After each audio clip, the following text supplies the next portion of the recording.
welcome. Be sure to like and subscribe for more scary stories, or I will come for you. If anyone would like early access to my latest stories and an ad-free listening experience, consider becoming one of the Curator's disciples.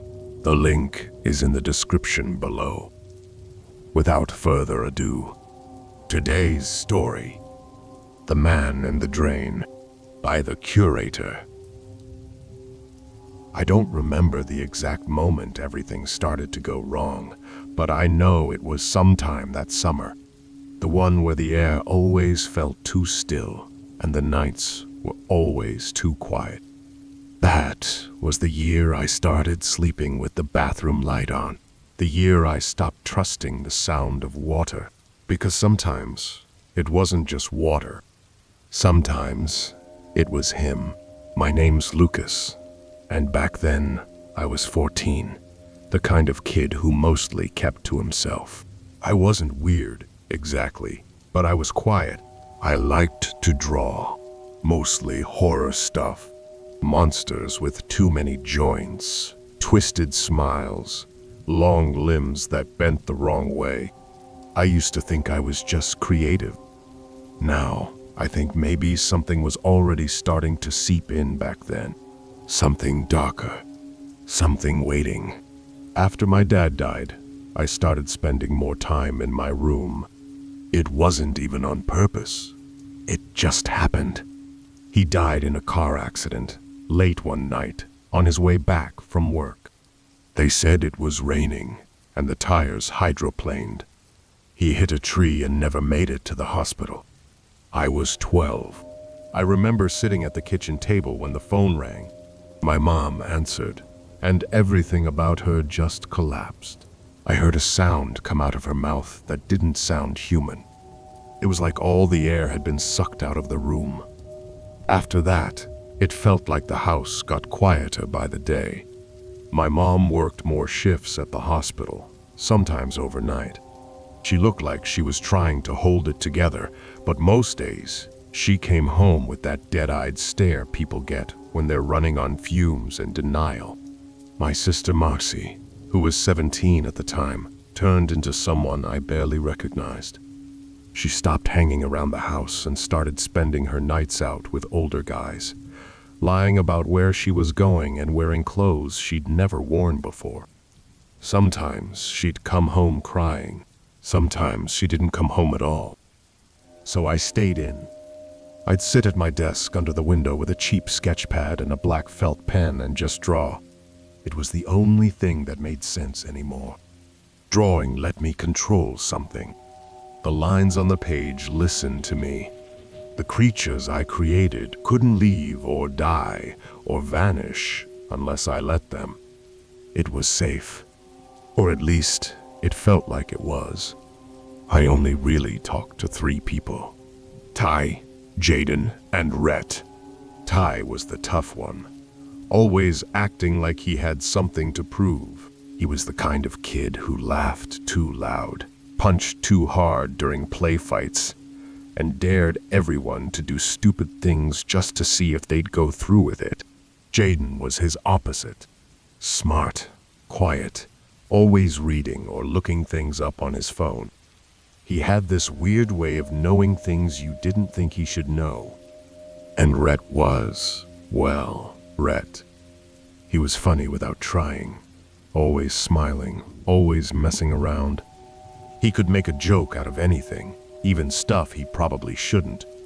We were different, but we fit together somehow.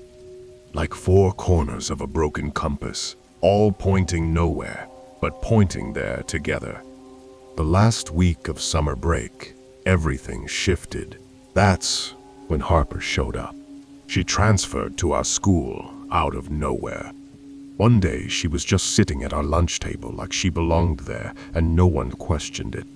She had jet black hair that fell bluntly across her shoulders, pale skin, and this calm, unreadable way of speaking, like she was always thinking 5 steps ahead of everyone else. I remember how she watched us, especially when we joked around or teased each other. Not like she was judging us, more like she was waiting to decide something. One afternoon, she pulled a crumpled piece of paper out of her backpack and flattened it on the table. It looked old, like really old, yellowed around the edges, water-stained, with ink that had bled slightly, like it had been left out in the rain. She said she found it in an old library book, one of those thick horror anthologies that smelled like mildew and probably hadn't been checked out since the 90s. She told us the paper had been stuck inside the back cover, hidden there like someone wanted to leave a message but not get caught doing it. She called it the drain game at first, like it was a joke, but her face didn't match her words. She was serious. The paper had rules written on it in dark blue ink. Block letters, messy but legible. It looked like it was written by a kid, a scared kid. To summon the man in the drain, go to a street drain alone after dark. Drop a comb and a piece of string down the grate. Sing this rhyme exactly 3 times. Comb and string, string and comb. Let the man in the drain come crawling home. Walk around the drain, clockwise 3 times. On the 4th time, do not look inside. Leave immediately. Do not speak. She tapped the bottom of the paper with her finger. The last part had been added in darker ink, like someone had come back later to finish the warning. If you break a rule, he starts to climb. 1 limb at a time. Jaden was the first one to speak. He asked where she got it, if the whole thing was part of some ARG or YouTube prank. Harper just shook her head. She said she looked it up and found an old forum post about a boy named Mark who disappeared in 2006 after doing the exact ritual. His name was scratched into the inside of a school library book cover, the same one Harper had found. Ty grinned the second she said disappeared.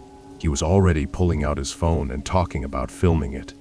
He thought it would be perfect for TikTok. I remember the way he looked at me then. He said it had to be me who did the ritual, because I was the horror kid. I drew monsters for fun, so obviously I had to be the one to summon one. I said no. Of course I said no. At first.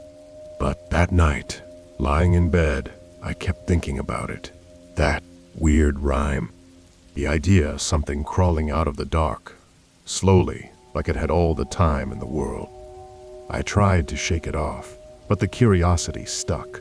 The thing is, once you hear something like that, you can't unhear it. And a part of me, deep down, wanted to know, what if it was real? We didn't take it seriously at first, or at least, we said we didn't. But there was this quiet tension around the whole thing, like we all understood deep down that this wasn't just a dumb game. Not really. The rules were too specific. The rhyme was too strange. The fact that Harper had found it like that, in a forgotten book with no title, wrapped in age and mildew, made it feel like the kind of story that wanted to be found, like it had been waiting. Of course, Ty was the first to break the silence. He leaned back in his chair, arms crossed behind his head, trying to play it cool.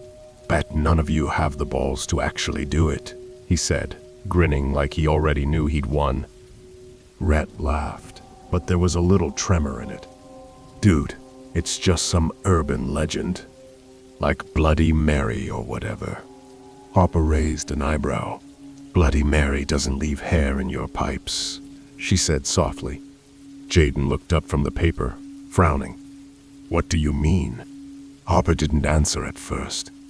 She just tapped the final line of the note, the one scrawled in shaky handwriting, like the kid who wrote it couldn't stop their hand from trembling. Whatever you do, do not break a rule. If you do, he starts to climb out, 1 limb at a time. We were sitting on the curb outside Jaden's house when we decided to do it. It was late afternoon, the sun low and red behind the trees. The heat had that weird end of summer heaviness, like the air itself didn't want to move. There were no cars on the street, no birds, just us and the fading sound of a lawnmower somewhere far off, like the world was starting to forget us. Harper had the note folded in her back pocket. Jaden had a comb, one of those black plastic ones you get at the drugstore. I brought the string, a piece I'd pulled from a spool in my mom's sewing kit. We argued about who would do the ritual. Ty kept daring everyone else, but when Harper turned and said, "How about you, tough guy?" he suddenly had a lot of excuses. Said he didn't want to be on camera, said it should be me, since I was the weird horror kid anyway. I didn't want to do it, but I also didn't want to look scared, and maybe a small part of me deep down was curious. Not just about the legend, about myself, about how far I could push before something pushed back. So that night, around 10:30, we met at the end of the cul-de-sac.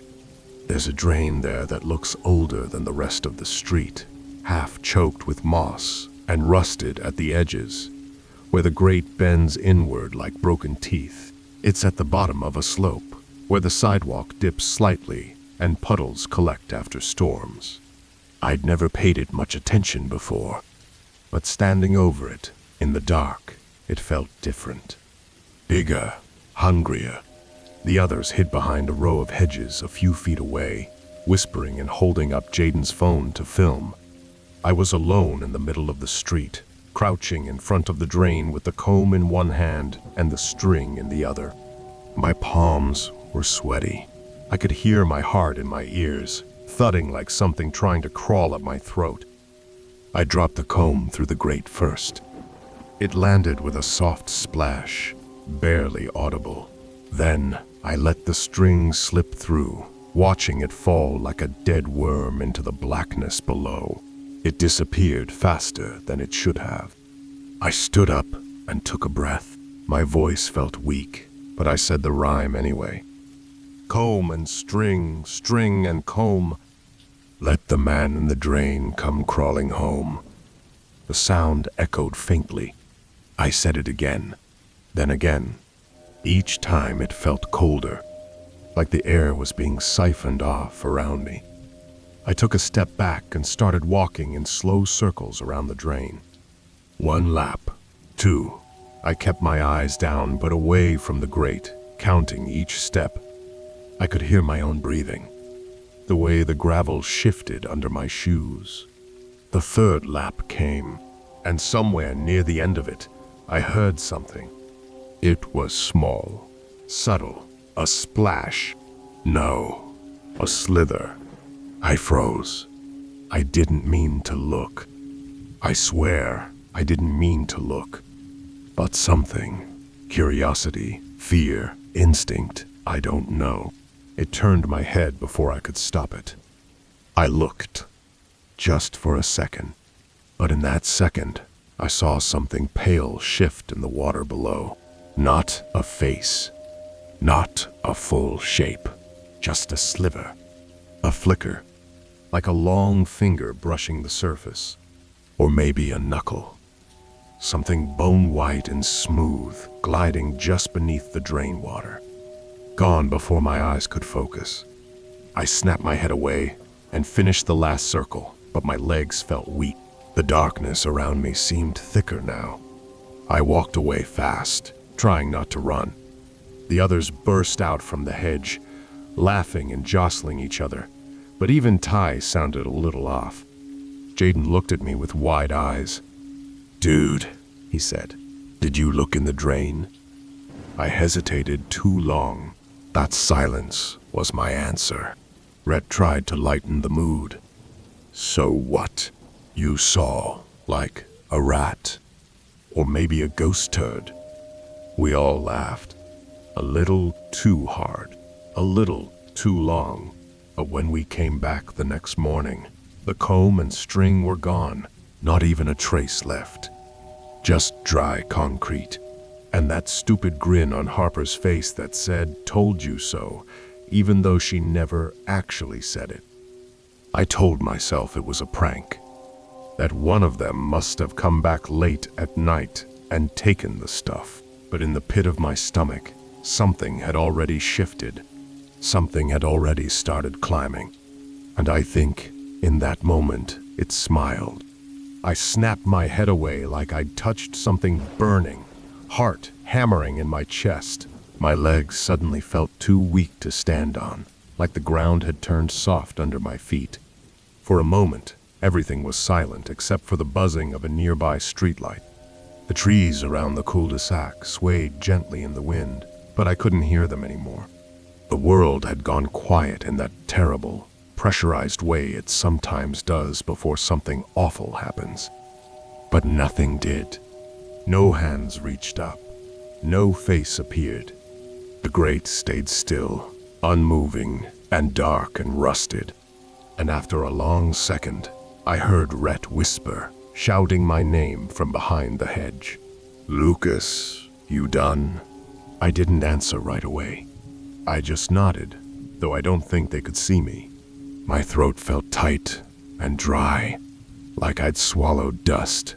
I walked around the drain one final time, my fourth lap, but I knew I'd already broken the rule. I'd looked. The last step of the ritual played out, like a formality now. The damage was done. When I rejoined the others, Ty immediately shoved his phone in my face. "Dude, that was sick. You looked scared as hell," he said, laughing as he played back the shaky video. "You did look in the drain, right?" Harper turned sharply. "Did you?" she asked, more serious than before. I hesitated, then shrugged. "Just a little. I thought I saw something, but it was probably just my eyes playing tricks." Jaden frowned. "You're not supposed to look. That's the rule." I laughed, nervously. "Yeah, well, nothing happened. It's just a stupid story, right?" No one said anything to that. We just stood there, in the cool night air, the smell of wet leaves and distant sprinklers filling the silence between us. Ty and Rhett kept cracking jokes on the way back, nudging each other and talking about how many likes the video was going to get. Harper stayed quiet, walking behind the group with her arms folded tight across her chest. When I got home, the house was dark. My mom had gone to bed early, and Marcy's door was closed, a dull glow from her phone lighting the bottom crack. I brushed my teeth without turning on the light, too keyed up to deal with the harsh glare. The bathroom was cool and quiet, and I stared at my reflection in the mirror for a long time. My face looked thinner somehow, like the shadows had sunk into the hollows of my cheeks.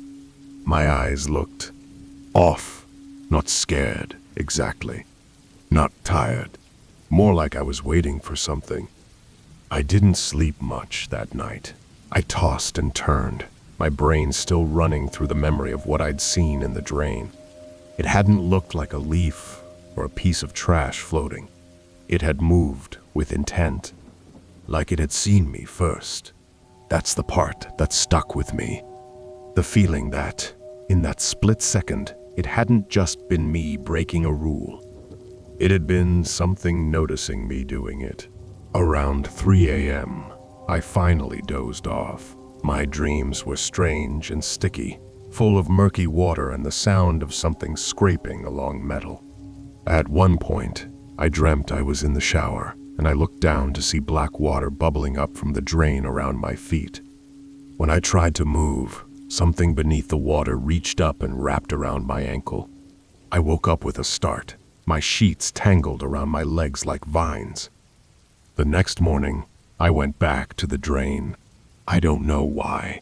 Maybe I wanted proof that nothing had changed, that it had all been in my head.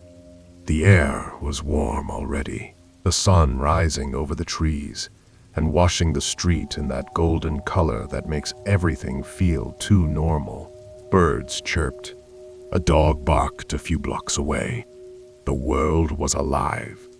But when I looked down into the grate, the comb and the string were gone. Not moved. Not chewed or caught on something. Gone. I stared for a long time, waiting for a breeze or a glint of plastic. Anything to tell me I'd just missed it. But the water below was still and glassy. I crouched down to get a better look. There was something oily about the surface, like it wasn't just water, but something thicker, older. Something that didn't belong in a storm drain. I stood up quickly and walked home, trying not to think about what that meant. Maybe some animal had taken them. Maybe the water had washed them away. It didn't have to mean anything. Still, that day, I couldn't shake the feeling that someone was watching me. Not the way you feel when someone stares at you across a room. It was subtler than that, quieter. Like I wasn't alone in the way you aren't alone in your own house, even when every door is locked. Like the air itself had changed, and something in it was aware of me now. Later that afternoon, Jaden called me. "Hey," Jaden said. His voice was low, a little hoarse, like he hadn't spoken all day. "I've been looking into the man in the drain. I found some stuff." I switched my phone to my other ear and sat on the floor of my bedroom, back against the bed frame. Outside my window, the sky was turning that soft orange gray of late summer evening. The cicadas had started whining. "What kind of stuff?" I asked, already uneasy. Jaden hesitated, and I could hear the muffled clicking of his mouse on the other end of the call. "There's a forum. Old school internet kind of thing. One of those local ghost story boards. Hardly anyone uses it anymore. But there's a thread from, like, 2006. Someone named Ghost Marks posted about doing the drain ritual. Same exact rhyme. Same comb and string thing. Everything." My stomach twisted a little. Okay, but that's probably just the same story being passed around for years. Urban legend kind of deal. "Yeah," Jaden said. "That's what I thought too until I read the last post." There was a pause. Then I heard him clear his throat. "It says, if you break a rule, he climbs out one piece at a time. First, limb, then another. He doesn't stop. Not until he's out, and then he's in your house." I didn't say anything. Jaden went on. Ghost Mark stopped posting after that. Someone asked him if he was okay, but he never answered. His account never logged in again. I felt a cold pressure in my chest, like my lungs were refusing to fill completely. "So what? You think he was real? The man?" Jaden sighed. "I don't know. I don't know what I believe.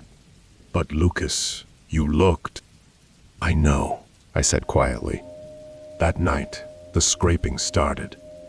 At first, I thought it was the water heater kicking on. A metallic groan, faint and distant. But then I heard it again, clearer this time. An irregular scrape, scrape, coming from the bathroom. Not inside the room, but inside the walls. I sat up in bed, my covers pulled up to my chest, heart thudding so hard it hurt.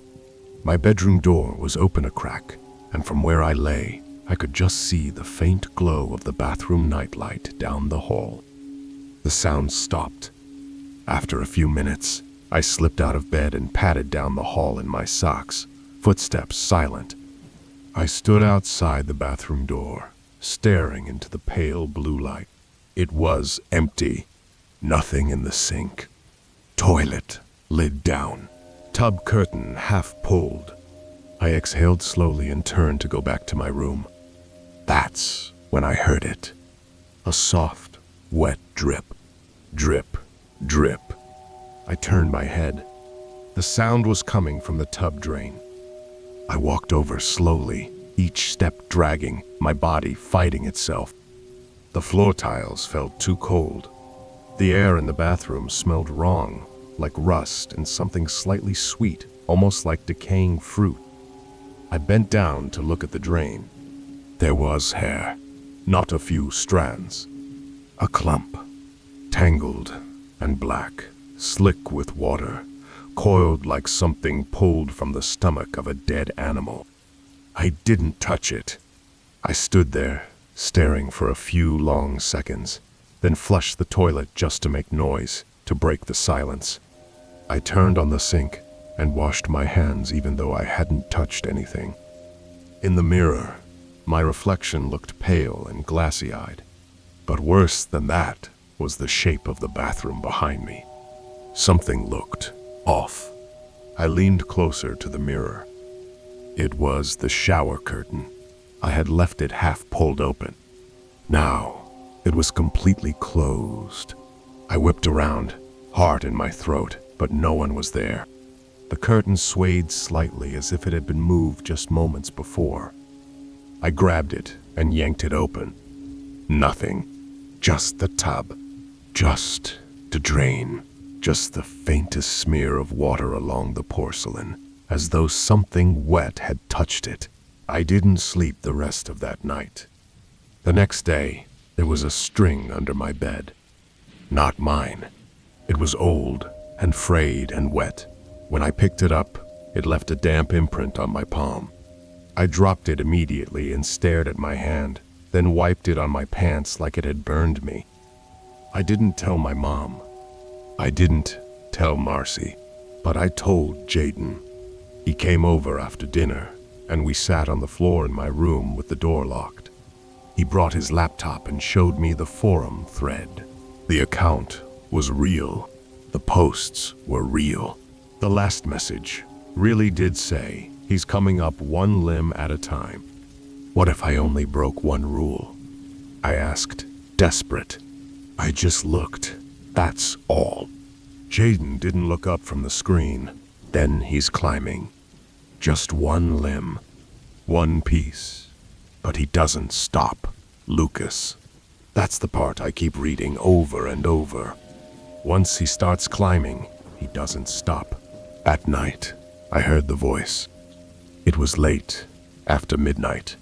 The house was silent. I was lying in bed with the covers pulled over my head, my eyes stinging from trying not to blink. And then I heard it. Faint, gurgling, whispering. String and comb. Comb and string. It was coming from the bathroom drain. And it was getting louder. Jaden's voice trailed off as the weight of his words settled between us. I sat there motionless, staring at the dark knot in the wood grain of the floorboards, like it could somehow explain any of this. Outside, a dog barked in the distance. Then everything fell into an eerie, too quiet hush, the kind that made you realize how loud the silence could get when you were terrified. So, I said finally, my voice cracking a little, what happens when he gets all the way out? Jaden looked up at me then. His eyes didn't have that usual skeptical squint he wore when he was trying to rationalize something. This time, they looked genuinely scared. I think he replaces you. I blinked. What? Jaden turned the laptop to face me again. He scrolled down to the very bottom of the forum post. The final comment, posted by some anonymous user a year after the original thread died, just said, he lives where you lived. Wears your face, but wrong. He does your routines, but off. Like a mirror that forgot how to reflect you, right? My stomach turned over. I didn't want to read it again. Jaden didn't need to explain what it meant. I understood. The man didn't just kill you. He didn't just haunt you. He became you. Moved into your life, piece by piece. Like he climbed into your skin. That night, I locked the bathroom door before I went to sleep. It didn't help. I woke up around 3 a.m., the room heavy with that strange pressure again. I thought it was a dream at first. I was half asleep, breathing slow, my eyes crusted shut. Then I heard it tap, tap, tap, like fingernails on glass.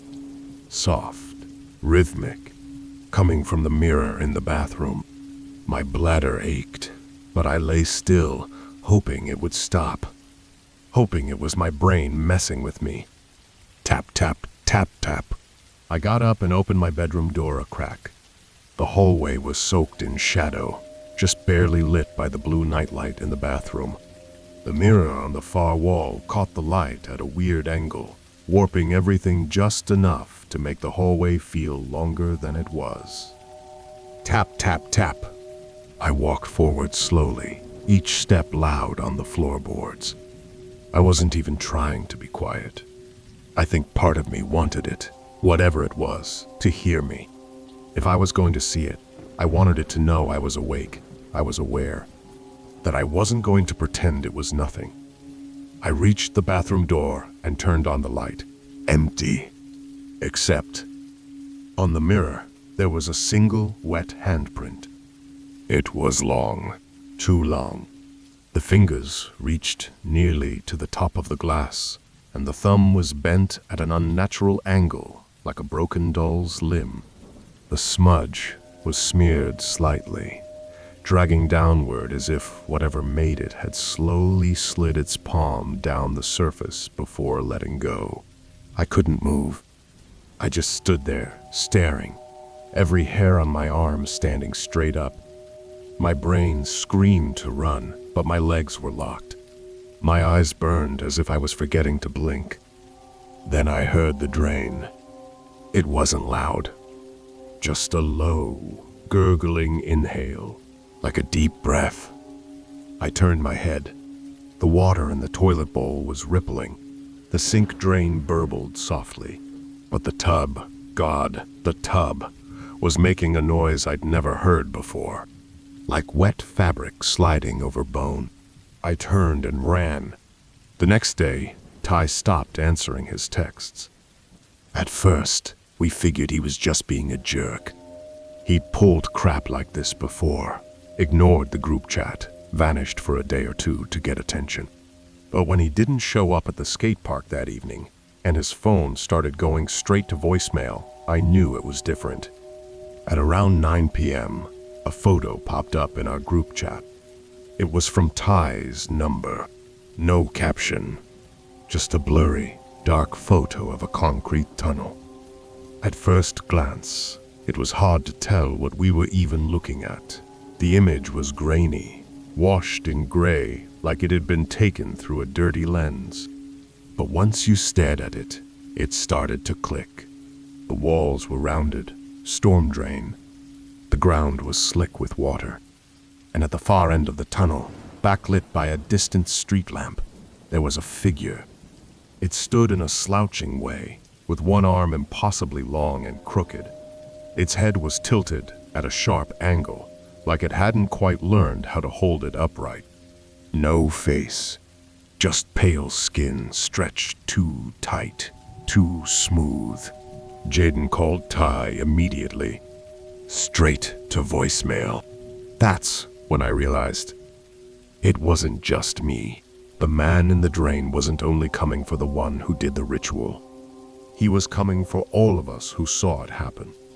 After the photo of the figure in the drain, none of us slept. Jaden and I spent the night passing theories back and forth, each worse than the last, trying to convince ourselves that Ty was pranking us, or that maybe the photo was a glitch, a weird filter, a double exposure. But no matter how we tried to rationalize it, we couldn't deny the feeling crawling under our skin. That wasn't Ty in the photo. And if it was, then something was terribly wrong with him. By morning, Ty's parents had filed a missing persons report. His skateboard was found a few blocks away from his house, lying in the grass near a drainage ditch. It was snapped clean down the middle, like someone had stepped on it. But there were no skid marks, no signs of a car or an accident. Just the board, and nearby, a length of red string tied in a loose knot. That's when Jaden decided we couldn't wait anymore. He called me around noon, his voice clipped and urgent. "I found something. Old thread, buried in the forum, way older than the rest. It's from 2003. It has instructions." He didn't even wait for me to answer. Just read them straight off his screen, his voice trembling like he was afraid the words themselves might trigger something. "To reverse the summoning, you have to go back to the drain. The exact one. You bring a comb and a piece of string, like before, but this time they have to be soaked in your own blood. Then you walk counterclockwise 3 times, saying the rhyme backward. After the 3rd pass, you drop a mirror into the drain so he can see himself and return. If it's done right, the man goes back underground. If not," he trailed off. I swallowed hard. "If not, what?" Jaden didn't answer. He just exhaled and closed his laptop. The plan was risky. We both knew that. But we were running out of time, and Harper wasn't answering her phone. Rhett had gone radio silent too. I had no idea if he was ghosting us out of fear or if something worse had happened. We met that night, just after midnight. The air was heavy with summer humidity, and the moon sat low in the sky, pale and bloated. Jaden had printed the instructions, tucking them into a plastic sleeve just in case our phones died or got wet. He carried the supplies in a drawstring bag, 2 combs, 2 pieces of string, a small mirror wrapped in newspaper, and a pocket knife. Neither of us spoke much as we walked toward the end of the cul-de-sac. The drain waited for us there like a mouth carved into the earth, surrounded by weeds and half-dead grass, still wet from a light drizzle earlier that evening. It looked darker than I remembered, deeper, like something had hollowed it out more from the inside. Jaden took out the knife and handed it to me without a word. I hesitated. Then I held my palm over the grass and sliced quickly, just enough to draw blood. It burned like hell. I watched the crimson beads well up and drip down my wrist, soaking into the comb and string as Jaden wrapped them in gauze. He did the same, wincing when the blade met his skin. We tied the blood-soaked string to each comb and approached the drain together. We didn't even try to hide our fear anymore. My hands were shaking so badly I almost dropped the comb, and Jaden had to grab my wrist to steady it. We stepped to the edge of the drain and began to walk, slow and counterclockwise. With each step, we recited the rhyme in reverse. Home crawling come, drain the in-mandalet. Comb and string, string and comb. The words felt wrong in my mouth, like they were fighting to stay unspoken. We walked the first lap. Nothing happened. Second lap. The air around us shifted, got colder, wetter. The smell of rot returned, stronger now, like dead leaves, and something deeper, like meat left in water too long. We started the 3rd lap. That's when we heard the crunch. It was faint, like footsteps on gravel, but it wasn't either of us. We were walking on grass. I turned to look at Jaden, and he motioned for me not to stop. We kept walking, faster now, almost jogging in a tight, careful circle around the drain. Then came the whisper. It came from inside the drain itself. Comb and string. I froze. I felt it echo up my legs through the concrete. It sounded like someone whispering through a mouth full of water, dragging each syllable out like it hurt to speak. Jaden grabbed my arm. Finish it. We reached the starting point and dropped the combs and strings into the drain. They vanished into the blackness without a sound. Jaden pulled out the mirror, unwrapped it, and held it up to the light. That's when I heard another set of footsteps approaching. From behind. I turned. Harper. She stepped out from the tree line like she'd been there the whole time. Her eyes were wide, glinting strangely in the moonlight, and her face was streaked with dirt or mascara or both. She smiled. It didn't reach her eyes. "You're doing it wrong," she said softly. Jaden and I stared at her, both stunned. I couldn't process what I was seeing. "You're not supposed to send him back," she said, taking a step closer. "You're supposed to welcome him." She lifted her hand. In it was another comb, black and shiny, identical to ours. Only this one was snapped in half, and the string tied to it was not red from blood, but pitch black, like it had been soaked in oil or ink. "You lied," I whispered. Harper just smiled again. "He listens when you ask. He gives things. You just have to let him out all the way." Before either of us could move, she dropped the broken comb into the drain. The wind shifted. It came up from below, wet and cold, and carrying the stench of something old and buried. The concrete around the drain began to crack, thin fractures spiraling out like a spider web. Jaden shouted, "The mirror! Drop the mirror!" I did. It slipped from my hand and tumbled into the drain, catching the moonlight once as it fell. But I knew, even before it vanished, that it was too late. We'd broken the pattern. Harper had changed the rules. And now he was coming up. All the way. The night after that felt like the longest I ever lived through. I couldn't sleep, and every creak or drip in the house made my skin crawl. The air inside our home was thick and heavy, like we'd trapped something inside the walls with us. I kept checking the bathroom drain, half expecting to see those pale, long fingers clawing their way out. I was wrong to hope they wouldn't. It started small at first. Water dripped from the ceiling in the bathroom. When I touched the drops, they were cold and oily, leaving behind a strange, slimy residue on my fingers. At first, I thought maybe it was just some plumbing issue, but then the scratching started. Scraping noises that came from the pipes at night, like nails dragging slowly, agonizingly against metal. One night, I woke up gasping. I heard a voice coming from the bathroom drain.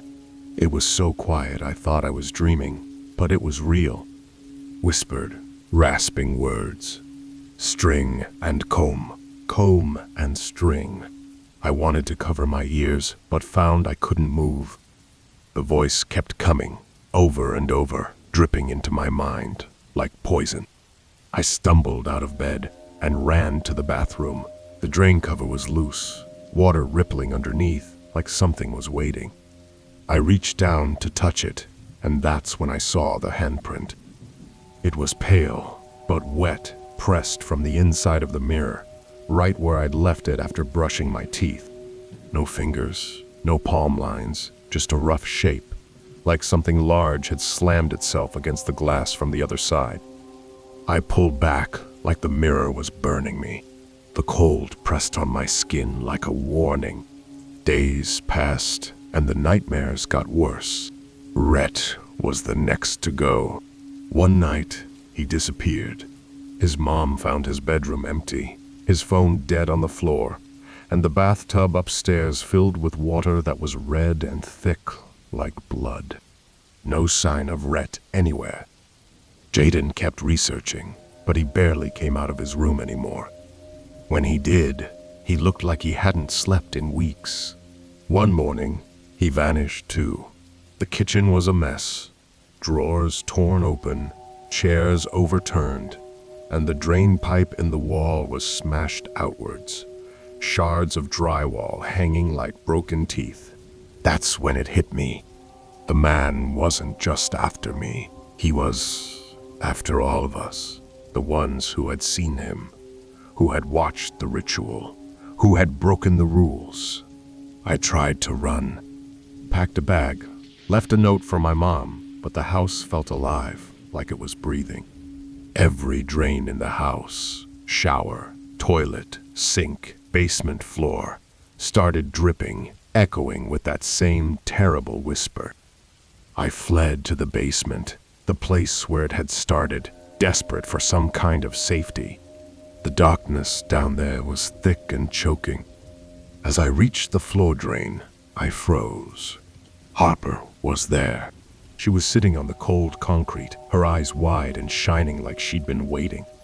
"He's beautiful," she whispered, smiling like she was speaking about a lover. Before I could react, the ground beneath us trembled. The drain exploded upward, concrete cracking and bursting as something huge pushed its way out. Long, multi-jointed hands reached first. They were like spider legs, pale and glistening, fingers dragging claws across the floor as they pulled the rest of the body up. Slimy arms followed, impossibly thin but covered in veins that throbbed and twitched. Then a head emerged. It had no eyes, just dark holes where its ears and mouth should be. It made a sound like bones clicking together, metal rods tapping in rhythm. The thing stretched itself to its full height, tall, gaunt, grotesque, all bones and sinew with skin stretched tight over it like a rotting sack. It moved toward us with terrible grace, limbs bending in ways no human should. I stumbled back, heart pounding so hard I thought it might burst. Rhett's drowned body was found days later in that bathtub. Jaden was never seen again. I don't remember much after that night. The police found me days later, curled up in a crawl space, unable to speak, shaking with fear. The walls inside the house were scratched deep, as if something with claws had been trapped inside the pipes, trying to get out. Now, every time I draw, I see him, not the faceless figure from before, but a version wearing my own face. And the kids in the neighborhood, they whisper a new rhyme, a warning. Comb and string, string and comb. Don't let the man inside your home. If you break a rule, don't pray or scream. He climbs up slow from pipe to dream. This is the Curator. I hope you've enjoyed today's scary story. Until next time.